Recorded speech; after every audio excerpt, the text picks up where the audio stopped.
Hello दोस्तों, स्वागत है आपका अपने ही यूट्यूब चैनल किस्से कहानियों की ऑडियो लाइब्रेरी पर। अभी हम सुन रहे हैं मुंशी प्रेमचंद द्वारा रचित उपन्यास कायाकल्प का भाग 31। तो चलिए सुनते हैं आज का भाग। चक्रधर को रात भर नींद न आई। उन्हें बार बार पश्चाताप होता था कि मैं क्रोध के आवेग में क्यों आ गया। जीवन में यह पहला ही अवसर था कि उन्होंने एक निर्बल प्राणी पर हाथ उठाया था, जिसका समस्त जीवन दीन जनों की सहायता में गुजरा हो। उसमें यह कायापलट नैतिक पतन से कम न था। आह! मुझ पर भी प्रभुता का जादू चल गया। इतने संयत रहने पर भी मैं उसके जाल में फंस गया। कितना चतुर शिकारी है। अब मुझे अनुभव हो गया है कि इस वातावरण में रहकर मेरे लिए अपनी मनोवृत्तियों को स्थिर रखना असंभव है। धन में धर्म है, उदारता है, लेकिन इसके साथ ही गर्व भी है, जो इन गुणों को मटिया-मेट कर देता है। चक्रधर तो इस विचार में पड़े हुए थे और अहिल्या अपने सजे हुए शयनागार में मखमली गद्दों पर लेटी अंगड़ाइयाँ ले रही थी। चारपाई के सामने ही दीवार में एक बड़ा सा आईना लगा हुआ था। वह उस आईने में अपना स्वरूप देख-देख कर मुग्ध हो रही थी। सहसा शंखधर एक रेशमी कुर्ता पहने लुढ़कता हुआ आकर उसके पास खड़ा हो गया। अहिल्या ने हाथ फैलाकर कहा, बेटा जरा मेरी गोद में आ जाओ। शंखधर अपना खोया हुआ घोड़ा ढूंढ रहा था। बोला, नहीं। अहिल्या बोली, देखो मैं तुम्हारी अम्मा हूँ ना। शंखधर बोला, तुम अम्मा नहीं, अम्मा रानी है। अहिल्या बोली, क्या मैं रानी नहीं हूँ? शंखधर ने उसे कुतूहल से देखकर कहा, तुम रानी नहीं, अम्मा रानी है। अहिल्या ने चाहा कि बालक को पकड़ ले, पर वह तुम लानी नहीं, तुम लानी नहीं कहता हुआ कमरे से निकल गया। बात कुछ न थी, लेकिन अहिल्या ने कुछ और ही आशय समझा।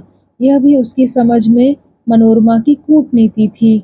वह उससे राजमाता का अधिकार भी छीनना चाहती है। वह बालक को पकड़ लाने के लिए उठी ही थी कि चक्रधर ने कमरे में कदम रखा। उन्हें देखते ही अहिल्या ठिठक गई और त्योरियां चढ़ाकर बोली, अब तो रात भर आपके दर्शन ही नहीं होते। चक्रधर बोले, कुछ तुम्हें खबर भी है? आध घंटे तक जागता रहा, जब तुम ना जागी तो चला गया। यहाँ आकर तुम सोने में कुशल हो गई हो। अहिल्या बोली, बातें बनाते हो, तुम रात को यहाँ थे ही नहीं। 12 बजे तक जागती रही। मालूम होता है तुम्हें भी सैर सपाटे की सूझने लगी। अब मुझे यह एक और चिंता हुई। चक्रधर बोले, अब तक जितनी चिंताएं हैं उनमें तो तुम्हारी नींद का यह हाल है। यह चिंता और हुई तो शायद तुम्हारी आंखें ना खुले। अहिल्या बोली, क्या मैं सचमुच बहुत सोती हूँ? चक्रधर बोले, अच्छा अभी तुम्हें इसमें संदेह भी है? घड़ी में देखो, 8 बज गए हैं। तुम 5 बजे उठकर घर का काम करने लगती थी। अहिल्या बोली, तब की बातें जाने दो, अब उतने सवेरे उठने की जरूरत ही क्या है? चक्रधर बोले, तो क्या तुम उम्र भर यहाँ मेहमानी खाओगी? अहिल्या ने विस्मित होकर कहा, इसका क्या मतलब? चक्रधर बोले, इसका मतलब यही है कि हमें आए हुए बहुत दिन गुजर गए, अब अपने घर चलना चाहिए। अहिल्या ने पूछा, अपना घर कहाँ है? चक्रधर बोले, अपना घर वही है जहाँ अपने हाथों की कमाई है। अहिल्या ने 1 मिनट सोचकर कहा, लल्लू कहाँ रहेगा? चक्रधर बोले, लल्लू को यहीं छोड़ सकती हो, वह रानी मनोरमा से खूब हिल गया है, तुम्हारी तो शायद उसे याद भी ना आए। अहिल्या बोली, अच्छा तो अब समझ में आया, इसलिए रानी जी उससे इतना प्रेम करती हैं। यह बात तुमने स्वयं सोची है या रानी जी ने कुछ कहा है? चक्रधर बोले, भला वह क्या कहेंगी, मैं खुद यहाँ रहना नहीं चाहता। ससुराल की रोटियां बहुत खा चुका। खाने में तो वह बहुत मीठी मालूम होती हैं, पर उनसे बुद्धि भ्रष्ट हो जाती है। औरों को हजम होती होंगी, पर मुझे तो नहीं पचती, और शायद तुम्हें भी नहीं पचती। इतने ही दिनों में हम दोनों कुछ के कुछ हो गए। यहाँ कुछ दिन और रहा तो कम से कम मैं तो कहीं का ना रहूँगा। कल मैंने एक गरीब किसान को मारते मारते अधमरा कर दिया। उसका कसूर केवल यह था कि वो मेरे साथ आने पर राजी ना होता था। अहिल्या बोली, यह कोई बात नहीं, गंवारों के उजड्डपन पर कभी कभी क्रोध आ ही जाता है। मैं ही यहाँ दिन भर लौंडियों पर झल्लाती रहती हूँ, पर मुझे तो कभी यह ख्याल ही नहीं आया कि घर छोड़कर भाग जाऊँ। चक्रधर बोले, तुम्हारा घर है, तुम रह सकती हो, लेकिन मैंने तो जाने का निश्चय कर लिया है। अहिल्या ने अभिमान से सिर उठाकर कहा, तुम ना रहोगे तो मुझे यहाँ रहकर क्या लेना है? मेरे राजपाट तो तुम हो। जब तुम ही ना रहोगे तो अकेली पड़ी पड़ी मैं क्या करूँगी? जब चाहे चलो। हाँ, पिताजी से पूछ लो, उनसे बिना पूछे तो जाना उचित नहीं। मगर एक बात अवश्य कहूँगी, हम लोगों के जाते ही यहाँ का सारा कारोबार चौपट हो जाएगा। रानी मनोरमा का हाल देख ही रहे हो, रुपए को ठीकरा समझती हैं। दादाजी उनसे कुछ कह नहीं सकते। थोड़े दिनों में रियासत जेरबार हो जाएगी और एक दिन बेचारे लल्लू को ये सब पापड़ बेलने पड़ेंगे। अहिल्या के मनोभाव इन शब्दों से साफ टपकते थे। कुछ पूछने की जरूरत न थी। चक्रधर समझ गए कि अगर मैं आग्रह करूं तो यह मेरे साथ जाने पर राजी हो जाएगी। जब ऐश्वर्य और पति प्रेम दो में से एक को लेने और दूसरे को त्याग करने की समस्या पड़ जाएगी तो अहिल्या किस ओर झुकेगी, इसमें लेश मात्र भी संदेह नहीं था। लेकिन वह उसे इस कठोर धर्म संकट में डालना उचित न समझते थे। आग्रह से विवश होकर वह उनके साथ चली गई तो क्या? जब उसे कोई कष्ट होगा, मन ही मन झुंझलाएगी और बात-बात पर कुढ़ेगी, तब लल्लू को यहाँ छोड़ना ही पड़ेगा। मनोरमा उसे एक क्षण के लिए भी नहीं छोड़ सकती। राजा साहब तो शायद वियोग में प्राण ही त्याग दें। पुत्र को छोड़कर अहिल्या कभी जाने पर तैयार न होगी और गई भी तो बहुत जल्द लौट आएगी।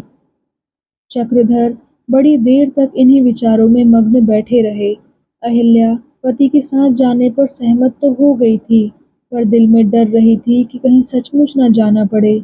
वह राजा साहब को पहले ही सचेत कर देना चाहती थी, जिससे वह चक्रधर की नीति और धर्म की बातों में न आ जाएं। उसे इसका पूरा विश्वास था कि चक्रधर राजा साहब से बिना पूछे कदापि न जाएंगे। वह क्या जानती थी कि जिन बातों से उसके दिल पर जरा भी असर नहीं होता, वही बातें चक्रधर के दिल पर तीर की भांति लगती हैं। चक्रधर ने अकेले बिना किसी से कुछ कहे सुने चले जाने का संकल्प किया। इसके सिवा उन्हें गला छुड़ाने का कोई उपाय ही न सूझता था। इस वक्त वह उस मनहूस घड़ी को कोस रहे थे जब मनोरमा की बीमारी की खबर पाकर अहिल्या के साथ वह यहाँ आए थे। वह अहिल्या को यहाँ लाए ही क्यों थे? अहिल्या ने आने के लिए आग्रह न किया था, उन्होंने खुद गलती की थी। उसी का यह भीषण परिणाम था कि आज उनको अपनी स्त्री और पुत्र दोनों से हाथ धोना पड़ता था। उन्होंने लाठी के सहारे से दीपक का काम लिया था, लेकिन दुर्भाग्य, आज वह लाठी भी उनके हाथ से छीनी जाती थी। पत्नी और पुत्र के वियोग की कल्पना से ही उनका जी घबराने लगा। कोई समय था जब दाम्पत्य जीवन से उन्हें उलझन होती थी। मृदुल हास्य और तोतले शब्दों का आनंद उठाने के बाद अब एकांतवास असह्य प्रतीत होता था। कदाचित अकेले घर में वह कदम ही न रख सकेंगे। कदाचित वह उस निर्जन वन को देखकर रो पड़ेंगे।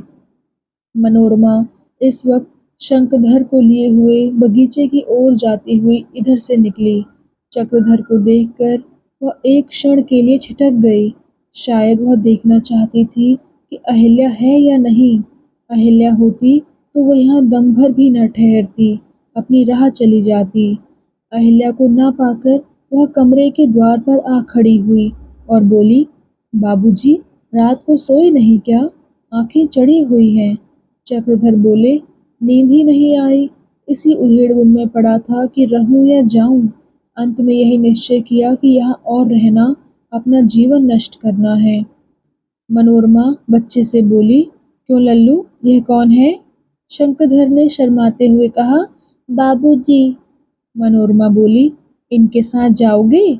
बालक ने आंचल से मुंह छिपाकर कहा, लानी अम्मा छात। चक्रधर हंसकर बोले, मतलब की बात समझता है, रानी अम्मा को छोड़कर किसी के साथ न जाएगा। शंखधर ने अपनी बात का अनुमोदन किया, बोला, अम्मा लानी। चक्रधर बोले, जब ही तो चिमटे हो, बैठे बिठाए मुफ्त का राज्य पा गए, घाटे में तो हम ही रहे कि अपनी सारी पूंजी खो बैठे। मनोरमा ने पूछा, कब तक लौटिएगा? चक्रधर बोले, कह नहीं सकता, लेकिन बहुत जल्द लौटने का विचार नहीं है। इस प्रलोभन से बचने के लिए मुझे बहुत दूर जाना पड़ेगा। रानी ने मुस्कुराकर कहा, मुझे भी लेते चलिएगा। यह कहते कहते रानी की आंखें सजल हो गई। चक्रधर ने गंभीर भाव से कहा, यह तो होना ही नहीं था मनोरमा रानी। जब तुम बालिका थी तब भी मेरे लिए देवी की प्रतिमा थी और अब भी देवी की प्रतिमा हो। मनोरमा बोली, बातें ना बनाओ बाबूजी, तुम मुझे हमेशा धोखा देते आए हो और अब भी वही नीति निभा रहे हो। सच कहती हूँ, मुझे भी लेते चलिए। अच्छा, मैं राजा साहब को राजी कर लूँ, तब तो आपको कोई आपत्ति ना होगी।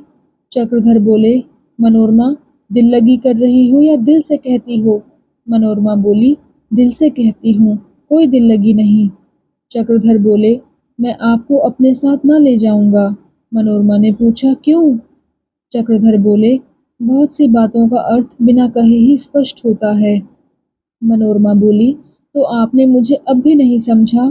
मुझे भी बहुत दिनों से कुछ सेवा करने की इच्छा है। मैं भोग विलास करने के लिए यहाँ नहीं आई थी। ईश्वर को साक्षी देकर कहती हूँ, मैं कभी भोग विलास में लिप्त न हुई थी। धन से मुझे प्रेम है, लेकिन केवल इसलिए कि उससे मैं कुछ सेवा कर सकती हूँ और सेवा करने वालों की कुछ मदद कर सकती हूँ। सच कहा है, पुरुष कितना ही विद्वान और अनुभवी हो, पर स्त्री को समझने में असमर्थ ही रहता है। खैर, ना ले जाइए, अहिल्या देवी ने तप किया है। चक्रधर बोले, वह तो साथ जाने को कहती है। मनोरमा बोली, कौन? अहिल्या? वह आपके साथ नहीं जा सकती, और आप ले भी गए तो आज के तीसरे दिन यहाँ पहुँचाना पड़ेगा। मैं वही हूँ जो तब थी, किंतु वह अपने दिन भूल गई। यह कहते हुए मनोरमा ने बालक को गोद में उठा लिया और मंद गति से बगीचे की ओर चली गई। चक्रधर खड़े सोच रहे थे, क्या वास्तव में मैंने इसे नहीं समझा? अवश्य ही मेरा इसे विलासिनी समझना भ्रम है। हम क्यों ऐसा समझते हैं कि स्त्रियों का जन्म केवल भोग विलास के लिए ही होता है? क्या उनका हृदय ऊंचे और पवित्र भावों से शून्य होता है? हमने उन्हें कामिनी, रमणी, सुंदरी आदि विलास सूचक नाम दे देकर वास्तव में उन्हें वीरता, त्याग और उत्सर्ग से शून्य कर दिया है। अगर सभी पुरुष वासना प्रिय नहीं होते तो सभी स्त्रियां क्यों वासना प्रिय होने लगी? अगर मनोरमा जो कुछ कहती है वह सत्य है, तो मैंने उसे हकीकत में नहीं समझा। हाँ मंदबुद्धि। सहसा चक्रधर को एक बात याद आ गई। तुरंत मनोरमा के पास जाकर बोले, मैं आपसे एक विनय करने आया हूँ। धन्ना सिंह के साथ मैंने जो अत्याचार किया है उसका कुछ प्रायश्चित करना आवश्यक है। मनोरमा ने मुस्कुराकर कहा, बहुत देर में इसकी सुधि आई। मैंने उसकी कुल जोत मुआफी कर दी है। चक्रधर ने चकित होकर कहा, आप सचमुच देवी हैं, तो मैं जाकर उन सबों को इसकी इत्तला दे दूं? मनोरमा बोली, आपका जाना आपकी शान के खिलाफ है। इस जरा सी बात की सूचना देने के लिए भला आप क्या जाइएगा? तो आपने यहाँ से कब जाने का विचार किया है? चक्रधर बोले, आज ही रात को। मनोरमा ने मुस्कुराते हुए कहा, हाँ, उस वक्त अहिल्या देवी सोती भी होंगी। एक क्षण के बाद वह फिर बोली, मैं अहिल्या होती तो सब कुछ छोड़कर आपके साथ चलती। यह कहते कहते मनोरमा ने लज्जा से सिर झुका लिया। जो बात वह ध्यान में भी न लाना चाहती थी, वह उसके मुंह से निकल गई। उसने उसी वक्त शंखधर को उठा लिया और बाग के दूसरी तरफ चली गई, मानो उनसे पीछा छुड़ाना चाहती है, या शायद डरती है कि कहीं मेरे मुंह से कोई और असंगत बात ना निकल जाए। चक्रधर कुछ देर वहां खड़े रहे, फिर बाहर चले गए। किसी काम में जी ना लगा। सोचने लगे, जरा शहर चलकर अम्मा जी से मिलता जाऊं, मगर डरे कि कहीं अम्मा शिकायतों का दफ्तर ना खोल दे। निर्मला एक बार यहाँ आई थी, मगर एक ही सप्ताह में ऊब कर चली गई थी। अहिल्या की रुखाई से उसका दिल खट्टा हो गया था। जो अहिल्या शील और विनय की पुतली थी, वह यहाँ सीधे मुंह बात भी ना करती थी। ज्यों-ज्यों संध्या निकट आती थी, उनका जी उचाट होता जाता था।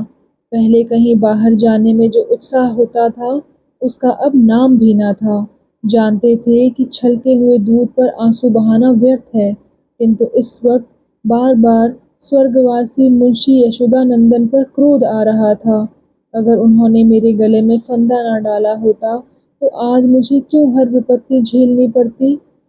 मैं तो राजा की लड़की से विवाह न करना चाहता था। मुझे तो धनी कुल की कन्या से भी डर लगता था। विधाता को मेरे ही साथ यह क्रीड़ा करनी थी। संध्या समय वह राजा साहब से पूछने गए। राजा साहब ने आंखों में आंसू भरकर कहा, बाबूजी, आप धुन के पक्के आदमी हैं, मेरी बात आप क्यों मानने लगे। मगर मैं इतना कहता हूँ कि अहिल्या रो रो कर प्राण दे देगी और आपको बहुत जल्द लौट कर आना पड़ेगा। अगर आप उसे ले गए तो शंखधर भी जाएगा और मेरी सोने की लंका धूल में मिल जाएगी। आखिर आपको यहाँ क्या कष्ट है। चक्रधर को बार बार एक ही बात का दोहराना बुरा मालूम होता था। कुछ झुंझलाकर बोले, इसी से तो मैं जाना चाहता हूँ कि यहाँ मुझे कोई कष्ट नहीं है। विलास में पड़कर अपना जीवन नष्ट नहीं करना चाहता। राजा साहब ने पूछा, और इस राज्य को कौन संभालेगा। चक्रधर बोले, राज्य संभालना मेरे जीवन का आदर्श नहीं है। फिर आप तो हैं ही। राजा साहब बोले, तुम समझते हो मैं बहुत दिन जीऊंगा। सुखी आदमी बहुत दिन नहीं जीता बेटा। यह सब मेरे मरने का सामान है। मैं मिथ्या नहीं कहता। मुझे ऐसा आभास हो रहा है कि मेरे दिन निकट आ गए हैं। शंखधर मेरा शत्रु बनकर आया है। यह लो, वह तलवार लिए दौड़ा भी आ रहा है। क्यों शंखधर, तलवार क्यों लाए हो। शंखधर बोला, तुमको मारेंगे। राजा साहब बोले, क्यों भाई, मैंने तुम्हारा क्या बिगाड़ा है। शंखधर बोला, अम्मा लानी लोती है, तुमने उनको क्यों मारा है। राजा साहब बोले, लो साहब, यह नया अपराध मेरे सिर पर मढ़ा जा रहा है। चलो जरा देखो तो तुम्हारी लानी अम्मा को किसने मारा है। क्या सचमुच रोती हैं। शंखधर बोला, बड़ी देर से लोती हैं। राजा साहब तो तुरंत अंदर चले गए। मनोरमा के रोने की खबर सुनकर वह व्याकुल हो उठे। अंदर जाकर देखा तो मनोरमा सचमुच रो रही थी। कमल पुष्प में ओस की बूंदें झलक रही थी। राजा साहब ने आतुर होकर पूछा, क्या बात है नोरा, कैसा जी है। मनोरमा ने आंसू पोंछते हुए कहा, अच्छी तो हूँ। राजा साहब बोले, तो आंखें क्यों लाल हैं। मनोरमा बोली, आंखें तो लाल नहीं हैं। फिर जरा रुककर बोली, अहिल्या देवी बाबूजी के साथ जा रही हैं, लल्लू को भी ले जाएंगी। राजा साहब ने पूछा, यह तुमसे किसने कहा। मनोरमा बोली, अहिल्या देवी ने। राजा साहब बोले, अहिल्या नहीं जा सकती। मनोरमा बोली, आप बाबूजी को क्यों नहीं समझाते। राजा साहब बोले, यह मेरे समझाने से ना मानेंगे, किसी के समझाने से ना मानेंगे। मनोरमा बोली, तो फिर। राजा साहब बोले, तो उन्हें जाने दो, वह बहुत दिन बाहर नहीं रहेंगे, उन्हें थोड़े ही दिनों में लौट कर आना पड़ेगा। मनोरमा की आंखों से अश्रु वर्षा होने लगी। उसने अवरुद्ध कंठ से कहा, वह अब यहाँ न आएंगे, आप उन्हें नहीं जानते। राजा साहब बोले, मेरा मन कहता है कि वह थोड़े ही दिनों में आएंगे। शंखधर उन्हें खींच लाएगा। अभी माया ने उन पर केवल एक अस्त्र चलाया है। चक्रधर ने सोचा, इस तरह तो शायद मैं यहाँ से मरकर भी छूट ना पाऊँ। इनसे पूछूं, उनसे पूछूं, मुझे किसी से पूछने की जरूरत ही क्या है। जब अकेले ही जाना है तो क्यों यह सब झंझट करूं। अपने कमरे में जाकर दो चार कपड़े और किताबें समेट कर रख दी। कुल इतना ही सामान था जिसे एक आदमी आसानी से हाथ में लटकाए लिए जा सकता था। उन्होंने रात को चुपके से बकुचा उठाकर चले जाने का निश्चय किया। आज उन्हें भोजन से जरा भी रुचि न हुई। वह अहिल्या से भी न मिलना चाहते थे। उसे संपत्ति प्यारी है तो संपत्ति लेकर रहे। मेरे साथ वह क्यों जाने लगी। मेरा मन रखने को मीठी मीठी बातें करती है। जी में मनाती होगी किसी तरह यहाँ से टल जाएं। अगर मुझे पहले मालूम होता कि वह इतनी विलास लोलुप है तो उससे कोसों दूर रहता। लेकिन फिर दिल को समझाया, मेरा अहिल्या से रूठना अन्याय है। वह अगर अपने पुत्र को छोड़कर नहीं जाना चाहती तो कोई अनुचित बात नहीं करती। ऐसे क्षुद्र विचार मेरे मन में क्यों आ रहे हैं। मैं यदि अपना कर्तव्य पालन करने जा रहा हूँ तो किसी पर एहसान तो नहीं कर रहा हूँ। यात्रा की तैयारी करके और अपने मन को अच्छी तरह समझाकर चक्रधर ने संदेह को दूर करने के लिए अपने शयनागार में विश्राम किया। अहिल्या ने कहा, दादाजी तो राजी ना हुए। चक्रधर बोले, ना जाऊंगा और क्या, उनको नाराज भी तो नहीं करना चाहता। अहिल्या प्रसन्न होकर बोली, यही उचित भी है। सोचो उन्हें कितना बड़ा दुख होगा। मैंने तुम्हारे साथ जाने का निश्चय कर लिया था। शंखधर को भी अपने साथ ही ले जाती, फिर बेचारे किसका मुंह देखकर रहते। चक्रधर ने इसका कुछ जवाब न दिया। वह चुप साध गए, नींद का बहाना करने लगे।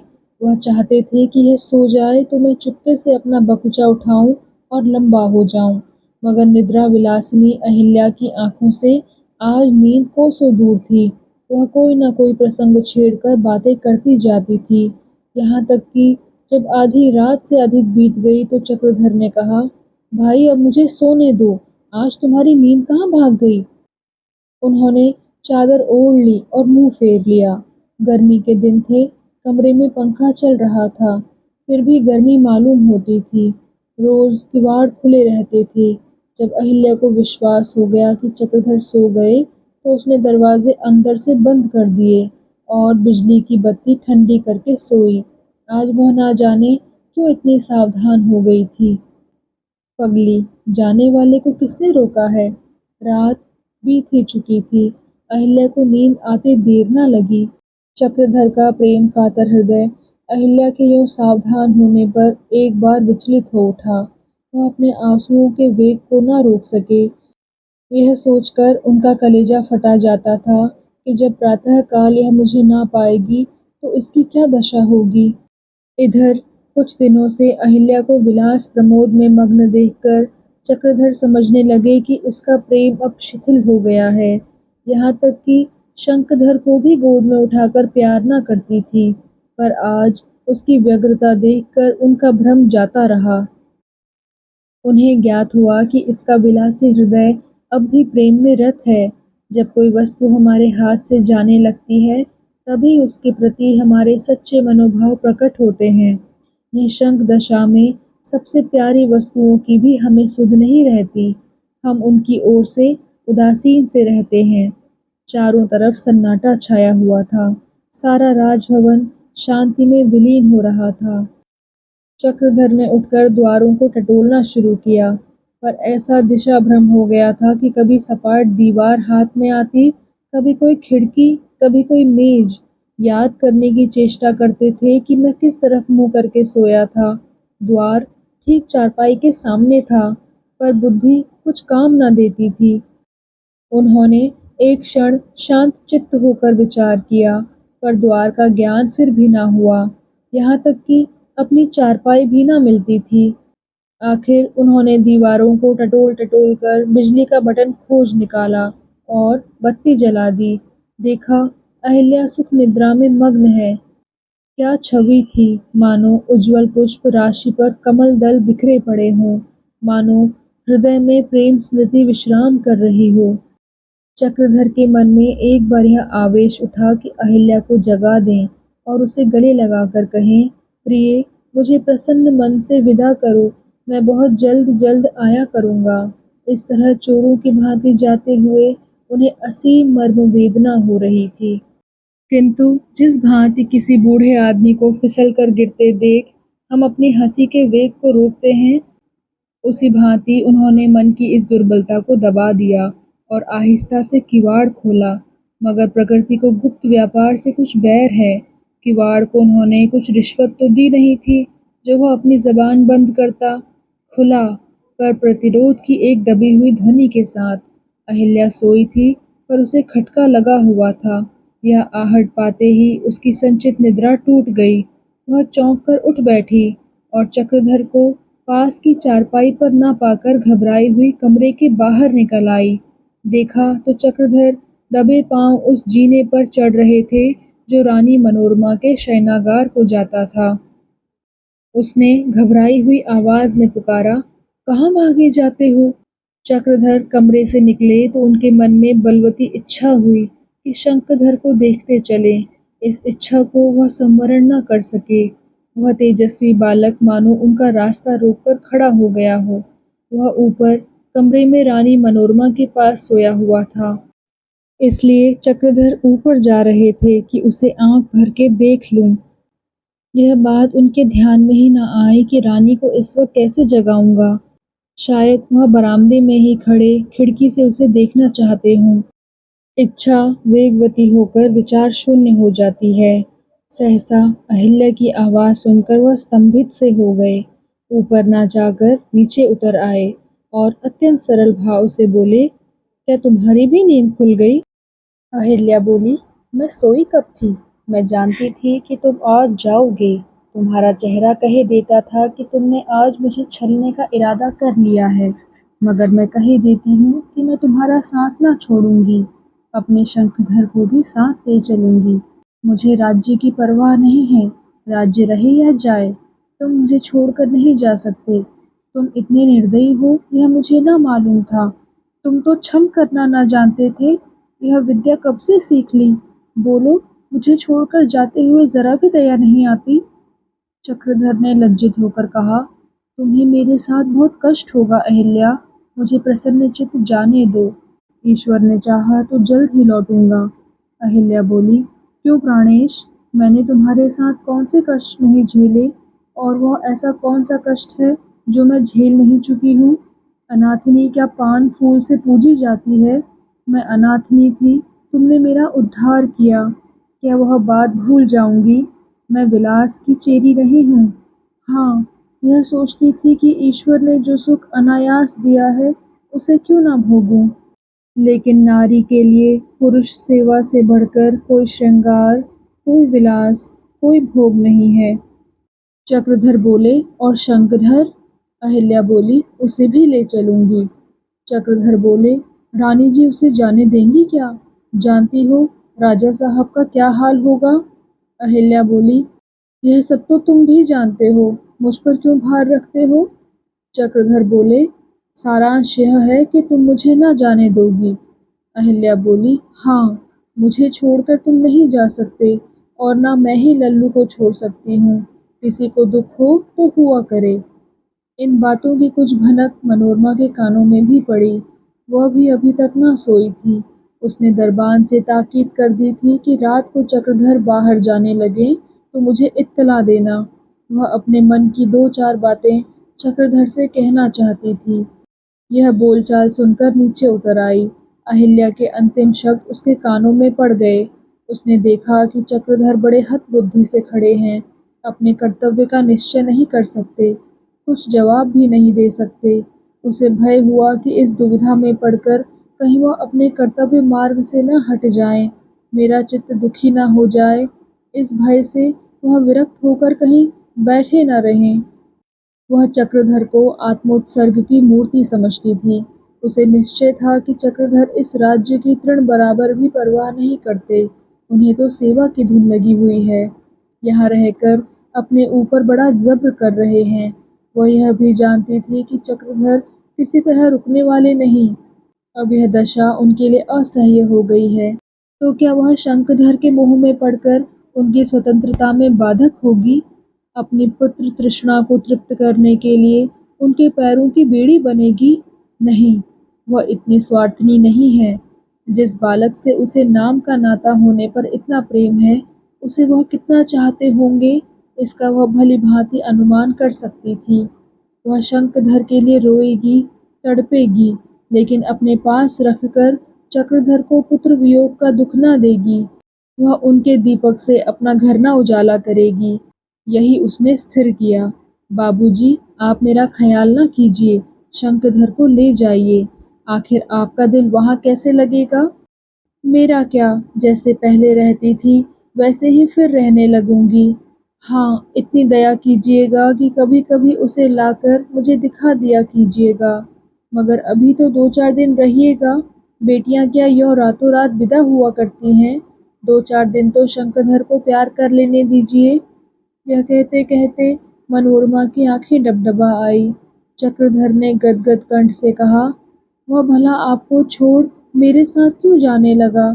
आपके बगैर तो वह एक दिन भी ना रहेगा।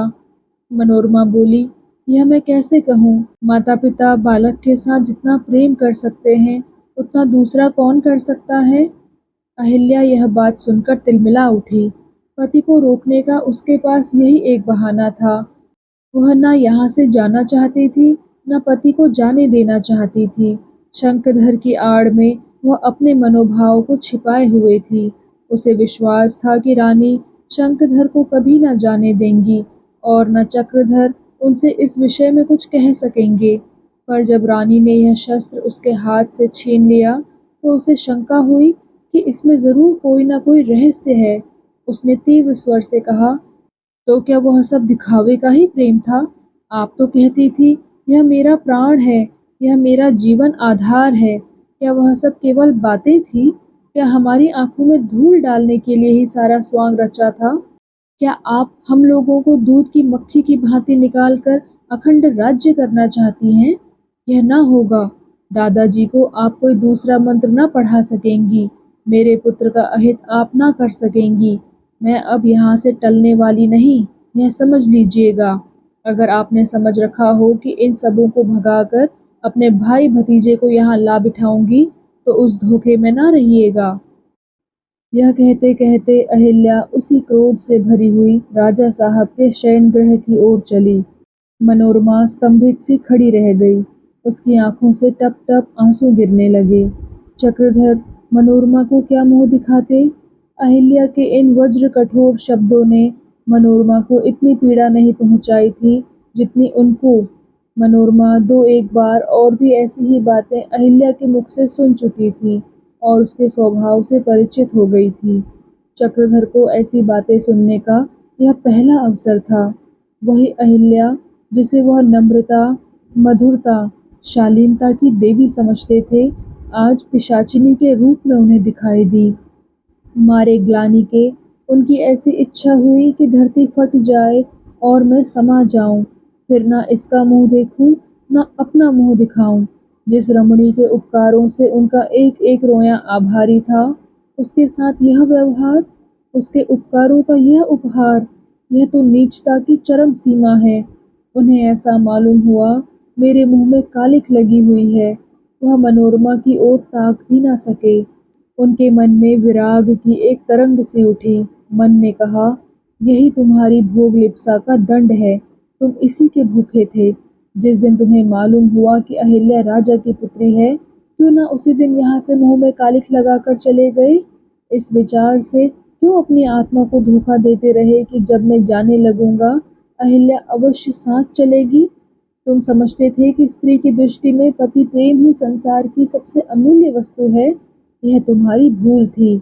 आज उस स्त्री ने पति प्रेम को कितनी निर्दयता से ठुकरा दिया, तुम्हारे हवाई किलों को विध्वंस कर दिया और तुम्हें कहीं का न रखा।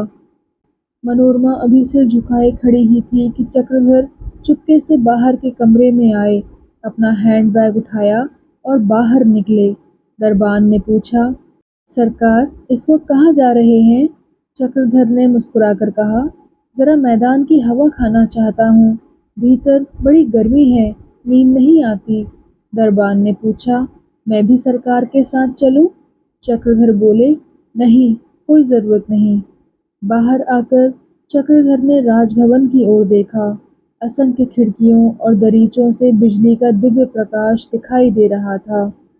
उन्हें वह दिव्य भवन सहस्र नेत्रों वाले पिशाच की भांति जान पड़ा, जिसने उनका सर्वनाश कर दिया था। उन्हें ऐसा जान पड़ा कि वह मेरी ओर देखकर हंस रहा है और कह रहा है, तुम क्या समझते हो कि तुम्हारे चले जाने से यहाँ किसी को दुख होगा? इसकी चिंता ना करो। यहाँ यही बहार रहेगी, यों ही चैन की बंसी बजेगी। तुम्हारे लिए कोई दो बूंद आंसू भी न बहाएगा। जो लोग मेरे आश्रय में आते हैं, उनका मैं कायाकल्प कर देता हूँ। उनकी आत्मा को महानिद्रा की गोद में सुला देता हूँ। अभी चक्रधर सोच ही रहे थे कि किधर जाऊं, सहसा उन्हें राजद्वार से दो तीन आदमी लालटेन लिए निकलते दिखाई दिए। समीप आने पर मालूम हुआ कि मनोरमा है। वह दो सिपाहियों के साथ लपकी हुई सड़क की ओर चली आ रही थी। चक्रधर समझ गए, यह मुझे ही ढूंढ रही है। उनके जी में एक बार प्रबल इच्छा हुई कि उसके चरणों पर गिरकर कहें, देवी मैं तुम्हारी कृपाओं के योग्य नहीं हूँ। मैं नीच, पामर, अभागा हूँ। मुझे जाने दो। मेरे हाथों तुम्हें सदा कष्ट मिला है और मिलेगा। मनोरमा अपने आदमियों से कह रही थी, अभी कहीं दूर न गए होंगे।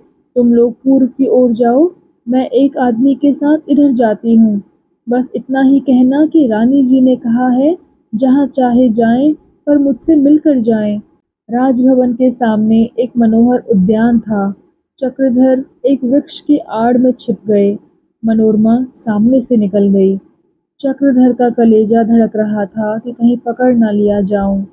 दोनों तरफ के रास्ते बंद थे, पर उन्हें वहां ज्यादा देर तक न रहना पड़ा। मनोरमा कुछ दूर जाकर लौट आई। उसने निश्चय किया कि इधर-उधर खोजना व्यर्थ है। रेलवे स्टेशन पर जाकर रुकना चाहिए। स्टेशन के सिवा और कहाँ जा सकते हैं? चक्रधर की जान में जान आई। ज्यों ही रानी इधर आई, वह कुंज से निकलकर कदम बढ़ाते हुए आगे चले। वह दिन निकलने से पहले इतनी दूर निकल जाना चाहते थे कि फिर कोई उन्हें पा ना सके। दिन निकलने में अब बहुत देर भी न थी। तारों की ज्योति मंद पड़ चली थी। चक्रधर ने और तेजी से कदम बढ़ाया। सहसा उन्हें सड़क के किनारे एक कुएं के पास कई आदमी बैठे दिखाई दिए। उनके बीच में एक लाश रखी हुई थी। कई आदमी लकड़ी के कुंदे लिए पीछे आ रहे थे। चक्रधर पूछना चाहते थे, कौन मर गया है? धन्ना सिंह की आवाज पहचान कर सड़क पर ही ठिठक गए। इसने पहचान लिया तो मुश्किल होगी। धन्ना सिंह कह रहा था, कजा आ गई तो कोई क्या कर सकता है? बाबूजी के हाथ कोई डंडा भी तो ना था। दो चार घूंसे मारे होंगे और क्या, मगर उस दिन से फिर बेचारा उठा नहीं। दूसरे आदमी ने कहा, ठाव कुठाव की बात है। एक घूंसा पीठ पर मारो तो कुछ ना होगा, केवल धम की आवाज होगी। लेकिन वही घूंसा पसली में या नाभि के पास पड़ जाए तो गोली का काम कर सकता है। ठाव कुटाव की बात है। मन्ना को कुटाव चोट लग गई। धन्ना सिंह बोले, बाबूजी सुनेंगे तो उन्हें बहुत रंज होगा। उस दिन न जाने उनके सिर कैसे क्रोध का भूत सवार हो गया था। बड़े दयावान हैं, किसी को कड़ी निगाह से देखते तक नहीं। जेल में हम लोग उन्हें भगत जी कहा करते थे। सुनेंगे तो बहुत पछताएंगे। एक बूढ़ा आदमी बोला, भैया जेल की बात दूसरी थी। तब दयावान रहे होंगे, तब राजा ठाकुर तो नहीं थे। राज पाकर दयावान रहे तो जाने। धन्ना सिंह बोला, दादा वह राज पाकर फूल उठने वाले आदमी नहीं हैं। तुमने देखा, यहाँ से जाते ही जाते माफी दिला दी। बूढ़ा बोला, अरे पागल, जान का बदला कहीं माफी से चुकता है? जान का बदला जान है। मन्ना की अभागिनी विधवा माफी लेकर चाटेगी क्या? उसके अनाथ बालक माफी की गोद में खेलेंगे या माफी को दादा कहेंगे? तुम बाबूजी को दयावान कहते हो, मैं उन्हें 100 हत्यारों का एक हत्यारा कहता हूँ। राजा हैं, इससे बचे जाते हैं। दूसरा होता तो फांसी पर लटकाया जाता। मैं तो बूढ़ा हो गया हूँ, लेकिन उस पर इतना क्रोध आ रहा है कि मिल जाए तो खून चूस लूं। चक्रधर को ऐसा मालूम हुआ कि मन्ना सिंह की लाश कफन में लिपटी हुई उन्हें निगलने के लिए दौड़ी चली आती है। चारों ओर से दानवों की विकराल ध्वनि सुनाई देती थी। यह हत्यारा है, 100 हत्यारों का एक हत्यारा है। समस्त आकाश मंडल में, देह के एक एक अणु में यही शब्द गूंज रहे थे। यह हत्यारा है, 100 हत्यारों का हत्यारा है। चक्रधर वहां एक क्षण भी और खड़े न रह सके। उन आदमियों के सामने जाने की हिम्मत न पड़ी। मन्ना सिंह की लाश सामने हड्डी की एक गदा लिए उनका रास्ता रोके खड़ी थी। नहीं, वह उनका पीछा करती थी। वह ज्यों-ज्यों पीछे खिसकते थे, लाश आगे बढ़ती थी। चक्रधर ने मन को शांत करके विचार का आह्वान किया, जिसे मन की दुर्बलता ने एक क्षण के लिए शिथिल कर दिया था। वाह! यह मेरी क्या दशा है? मृतदेह भी कहीं चल सकती है। यह मेरी भय विकृत कल्पना का दोष है। मेरे सामने कुछ नहीं है। अब तक तो मैं डर ही गया होता। मन को यूं दृढ़ करते ही उन्हें फिर कुछ न दिखाई दिया। वह आगे बढ़े। लेकिन उनका मार्ग अब अनिश्चित न था। उनके रास्ते में अब अंधकार न था। वह किसी लक्ष्यहीन पथिक की भांति इधर-उधर भटकते न थे। उन्हें अपने कर्तव्य का मार्ग साफ नजर आने लगा। सहसा उन्होंने देखा कि पूर्व दिशा प्रकाश से आच्छन्न होती चली जाती है। तो दोस्तों, कैसा लगा आपको आज का भाग? कृपया कमेंट सेक्शन में आकर ज़रूर बताइएगा। और अगर आपने अभी तक इस चैनल को सब्सक्राइब नहीं किया है, तो कृपया सब्सक्राइब भी ज़रूर कर लीजिएगा। मैं मिलती हूँ आपसे इसी कहानी के अगले भाग के साथ। तब तक के लिए धन्यवाद।